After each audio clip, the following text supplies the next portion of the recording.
Like 5,000 likes to this video, we will upload more patriotic news. Thank you. Carnage Hannity just ripped apart Mitch McConnell and this rant going viral. Who out there is sick and tired of Senate Majority Leader Mitch McConnell? He continuously disrespects our president, the man we, the people, elected to lead our great country. Well, we aren't the only ones. Sean Hannity has proven his loyalty to President Trump time and again. See how he's continuously shown his loyalty. Tuesday, Hannity exhibited his full support again. He had just said he intended to stop all petty political disagreements for 12 hours due to the seriousness of the North Korea situation. He invited others to do the same. He wasn't able to make it the full 12 hours, though. And who can blame him? According to ABC News, McConnell had just said it was extremely irritating that Congress has the reputation of not accomplishing anything. And he blamed it on Trump. Seriously, y'all? So Hannity blew his cool, tweeting, "Well, I couldn't have said it better myself." The gall of Senator McConnell, blaming President Trump for Congress failures. It's really pretty disgusting.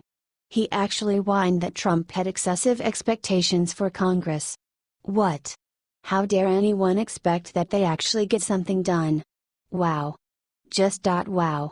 If you agree with Hannity and think that it's time for McConnell, and others like him, need to go, comment, vote them out and share.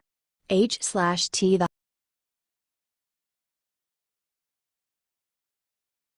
Later loser Mitch McConnell just said one thing about Trump that will end his career. It really just blows my mind sometimes, y'all.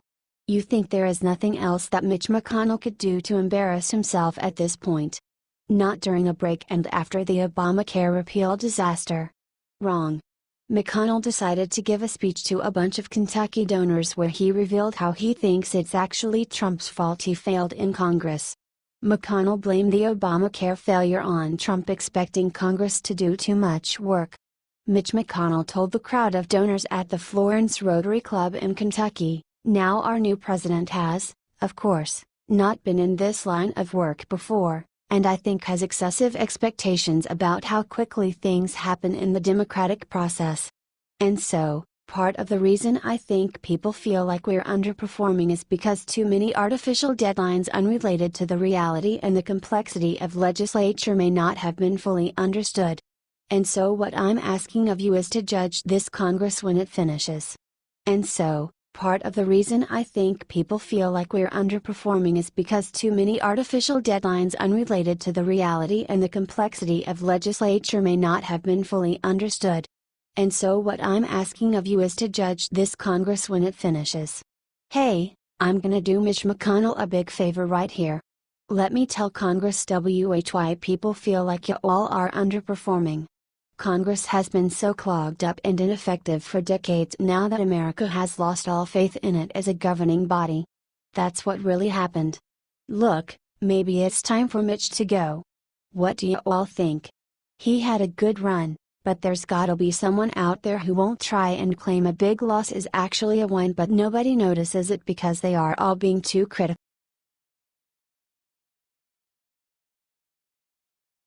Huge win. Sarah Huckabee just proved New York Times lies in most epic way imaginable. The New York Times thought they were such big dollar hit yesterday when they leaked a climate report that allegedly proves humans cause global warming. According to them, scientists were worried Trump would hide their report. There was one big problem with their BS claims. Enter Sarah Huckabee Sanders. Yesterday, she smashed the lying New York Times claims about their leaked report by revealing the one thing they didn't want anyone to see. Sarah Huckabee revealed the article leaked to the New York Times was actually a publicly available draft. Huckabee told a gaggle of White House reporters on Tuesday afternoon, "It's very disappointing, yet entirely predictable to learn the New York Times would write off a draft report without first verifying its contents with the White House or any of the federal agencies directly involved with climate and environmental policy." As others have pointed out, and the New York Times should have noticed, drafts of this report have been published and made widely available online months ago during the public comment period. The White House will withhold comment on any draft report before its scheduled release date. Damn Sarah. You go get him. The White House is not gonna even comment until after the official release date for the report. So, not only was the leaked document something anyone could have accessed publicly, but it was not even finished. Oh, and to make it even better, one of the people who worked on the report tweeted out, "See what I mean?" So, there you have it. The New York Times was so intent on being heroes instead of journalists that they published a document claiming it was leaked from 13 federal agency scientists and didn't even bother to confirm. Sad. Do you think these journalists have abused their First Amendment rights? Comment your answer and share this out with everyone.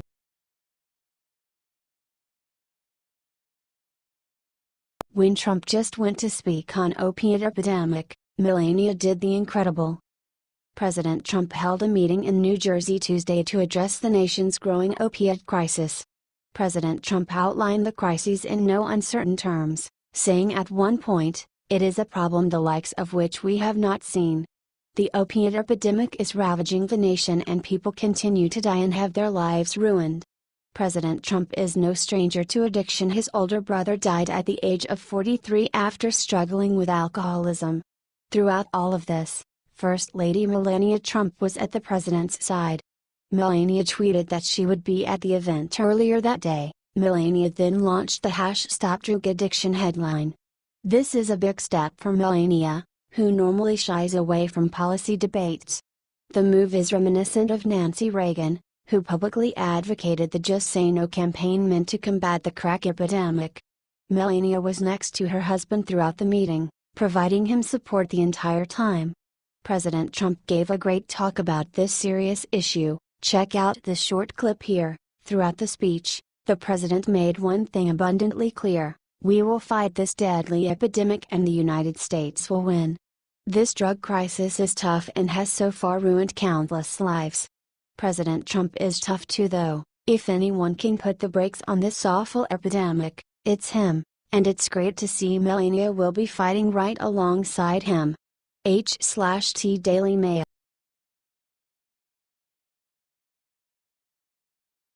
Sarah Sanders' perfect response to faith-shaming journalist will leave every Christian in tears. Sarah Huckabee Sanders is famous for sticking up for President Trump against the media during her daily press briefings. She's known for her spunk, wit, and composure as she fields difficult questions from a host of journalists. Fewer people know that before each briefing she reads a devotion and says a prayer. Her faith is important to her, and this should not be too surprising, as Sanders' father, Mike Huckabee, was a pastor. This was news to the New York Times, however, which ran this curious headline: "The New York Times evidently could not understand her faith and hinted at some hypocrisy on her part, saying Sanders is an unlikely public face for Minister Trump, a twice-divorced connoisseur of grievance." Sanders, of course, had a perfect reply: "I certainly didn't approve of a couple of Trump's comments. But at the same time, we were looking for a commander-in-chief, not a pastor." She continued, "Oftentimes, people want to make politicians perfect. And that's one of the actual beauties of Christianity, is understanding that no one is. Yes. It is so great to have a woman with so much grace serving the White House. President Trump is by no means a perfect man who is ? But by no means does that disqualify him or those who serve him from being Christians." Sarah Huckabee Sanders again showed class and tact against media skepticism. Share if you love having her as President Trump's press secretary. H/T New York Times.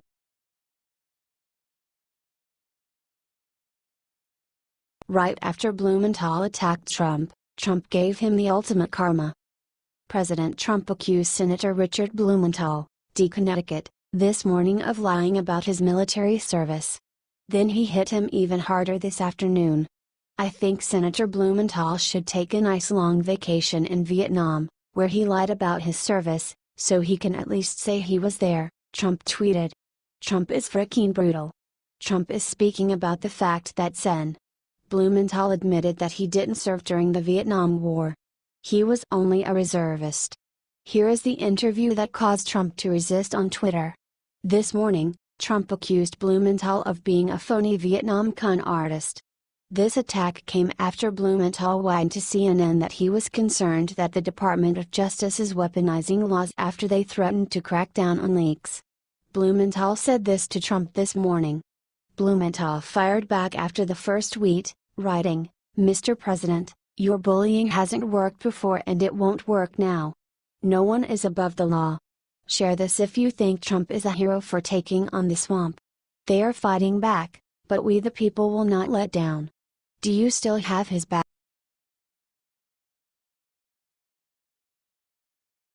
Time to go home. Mitch McConnell doesn't want this interview getting out, it'll ruin him.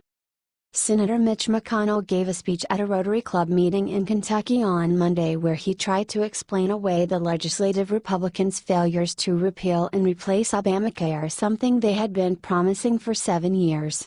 McConnell's excuse was as pathetic as you would expect. It wasn't the Republicans who failed, it was President Trump for having excessive expectations. In fact, McConnell even said he finds Republican criticism of his failure extremely irritating. Here is Mitch McConnell's lame speech after failing to pass Obamacare repeal. His statement reads in full, "I'd ask for a show of hands, but I know everybody's saying, 'Been there, haven't done anything,' which I find extremely irritating, and I'm going to tell you why. Congress goes on for 2 years. Part of the reason I think that the storyline is that we haven't done much is because, in part, the president and others have set these early timelines about things need to be done by a certain point." He continues, "Our new president, of course, has not been in this line of work before, and I think had excessive expectations about how quickly things happen in the democratic process." What? Since when do you blame someone else when you can't deliver? McConnell is being absolutely ridiculous, and he just proves exactly why we need President Trump. Our president is a businessman. He doesn't like to waste time and money, and he wants to serve the American people. The old way, McConnell's way of doing things, making promises, waiting around, accomplishing nothing, is precisely why we the people hired President Trump to shake things up. The American people have high expectations, and the president wants to fulfill them. McConnell can either accept that or step aside. Either way, it seems that now he understands that the status quo is no good anymore. Share if you're tired of establishment politicians and their lame excuses. These people need start working again. H/T The Washington Times